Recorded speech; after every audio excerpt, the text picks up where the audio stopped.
Welcome to New Haven Independent Vlog News Summary, direct from our assignment desk, otherwise known as my Compost team. Let's see what stories are working this hour. We're working on basketball, shooting threes. Oh wait, that's not a basketball, so I guess I can't help Governor Ned Lamont, but he wants our help.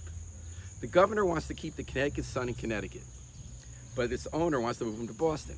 So Ned's trying to put together private people to buy him, and he wants Connecticut government to be an owner using state pension money as an investment. Now, of course, the AFSCME union is upset. You say you're sacrificing our secure retirements on some kind of political ploy, and they're right.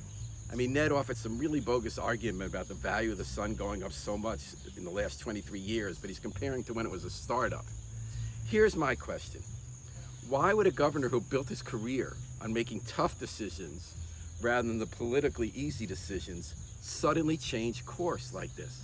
This is the second time he's done that in recent months. He vetoed a needed affordable housing bill that passed into law because people in Fairfield County are upset, even though his own staff acknowledged their objections had no basis in fact. Well, here's the reason. Ned is running for a third term and he's running scared. He's giving up on his brand of making tough fiscal decisions that actually kept us in a good place until now. Why would a politician do that? I have a theory.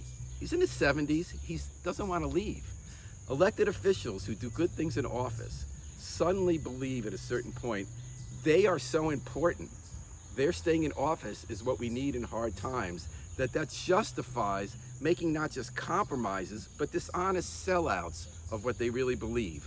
Once they decide that, if that's how they run for office, they don't deserve votes. Oh, but wait, maybe he can get us a Frisbee team. The governor was in New Haven for some better news. They're talking about more shovels are going to be in the ground. We're building up a whole biotech cluster, biosciences offices and labs cluster by the old Route 34 connector and at the old Coliseum site.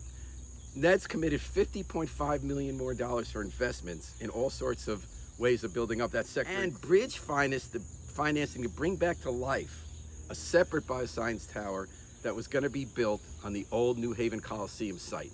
That last one is interesting to me because that was so dependent on getting Yale tenants, Yale research tenants, that once the Trump administration started withholding money for research everywhere, that project was no longer bankable.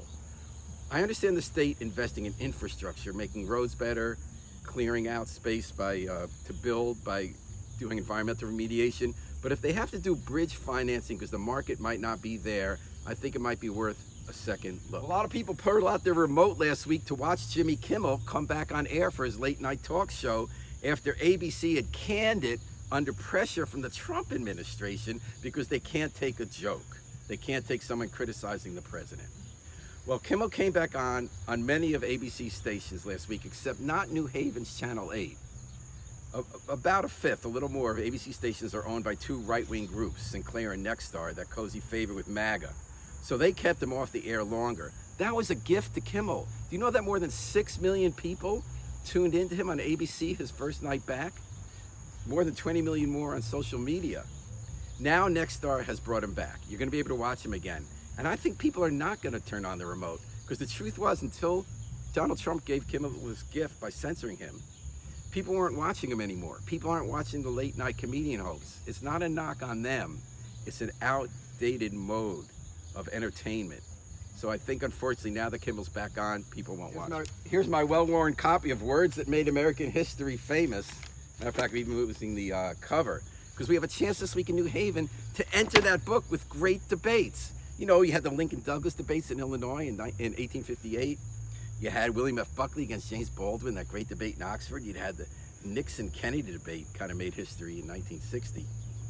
This Tuesday, you can have the great Orozco-Elicker debate. Steve Orozco, Jessica Elicker, the candidates for mayor, are going to have their official one debate at Co-op High School, Tuesday night, 7 p.m., Crown College. It's a great place to go see a debate and hear these important local issues talked out. So, to be honest, I think it might not make the annals of the great American debates and words that made us a great nation, but it still matters. Our local issues matter, our city matters. It's great that people run for office, and if you can, make it out to that debate or watch it live streamed, we're hoping, on the New Haven Independent.